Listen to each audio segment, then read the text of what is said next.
But what I want to do is to give you a little bit of context and perspective on the next 3 days and the conference. Brad really did a fantastic job about placing this in the larger context of innovation and what we can do to rebuild the industry after what has happened over the last few years. What I would like to do is to have you think about the technology that you see at the show over the next 3 days and think about it maybe a little bit differently.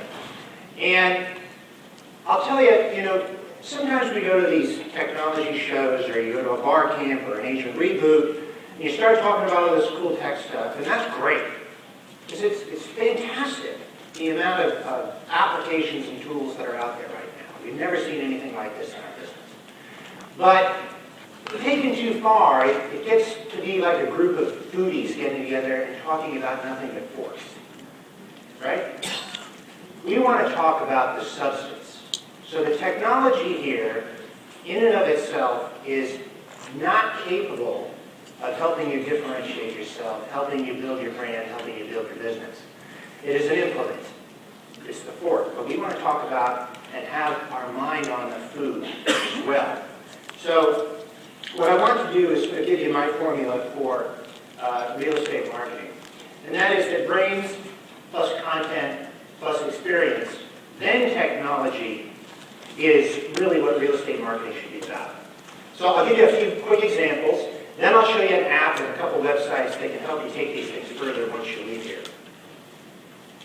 So when I think about brains and content, how I conceive of that is that really, at the end of the day, you as a real estate practitioner, what really differentiates you and the one core unit of value that you have is what is between your ears.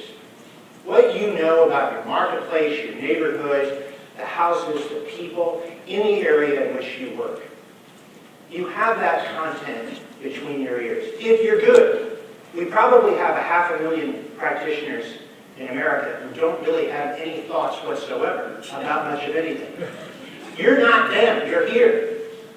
So the idea is to take what's between your ears and use this technology to put it out into the marketplace and build credibility and engagement and build your brand. So I have this example of Redfin up on the screen because I think that it is indicative of a great way to think about this. Redfin, and however much you may not like them, they are a fantastic learning environment to think through how to get things like technology and branding and copyright. But what Redfin does is they do a weekly e-newsletter that just sort of encapsulates market conditions nationally. And they combine data with their qualitative take on what is happening in the markets in which they operate. Their unique perspective. And they mash those things together, and it's well thought out. There's effort put into it. And they send that out to about 140,000 people and growing. That email gets opened because it is the unique perspective of the company put together with data and presented in a way that is engaging and consumable. Do more of that. Secondly, think about the fun that you can have with the content that sits right in front of you. Real estate offers so much that is of interest to your marketplace. Home and Garden Television has dozens of shows that do nothing more than show ordinary people buying real estate, showing real estate, improving real estate, investing in real estate. You have real estate data at your fingertips. You have photos of real estate. Use it. Use this content that you have to engage users. Zillow does this masterfully. I get all kinds of emails from Zillow every month. The most expensive homes that sold in the year, celebrity kitchens, great decks. I open those emails because we all care about home, shelter. We all like to live vicariously through fantastic properties. You have this. Your real estate brokers, use this content. Send out your own newsletter. The best kitchens in New York. The best houses in Dallas. The best backyards in Boston. You have to start leveraging the content. And then you can think about the technology. So another example, Curb is a site here in New York City that started really as a blog about New York City real estate, and they've since grown into a very successful national media enterprise based on this idea. Real estate's loaded with content. We're going to build a site, we're going to have pictures. They have an email newsletter called the House of the Day. They just take a house that's out there for sale, put a nice bunch of pictures on there, and write a snappy paragraph about it, and send that out. It gets opened. They built their business around content that you're interacting with every day. And the real estate industry really doesn't take advantage of this. Use the content that you have at your fingertips to drive engagement.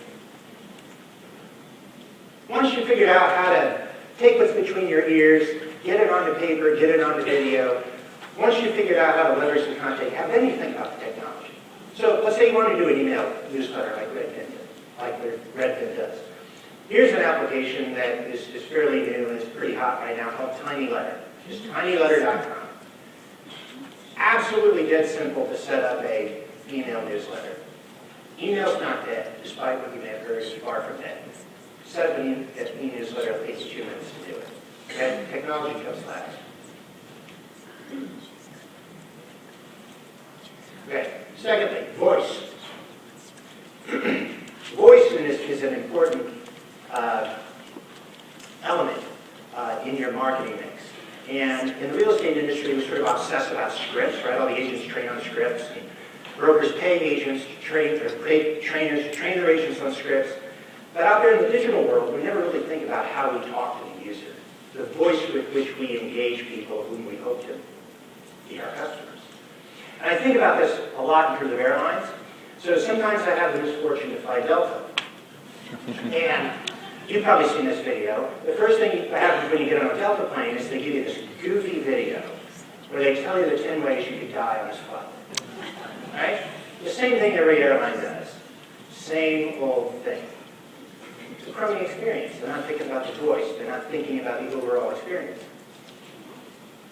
I live in Oakland, so I fly JetBlue a lot.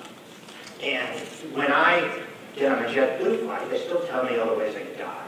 But when I look at the screen sitting in front of me, I see messages like this. They have another one, because they have other seats, that says, "You look great in leather."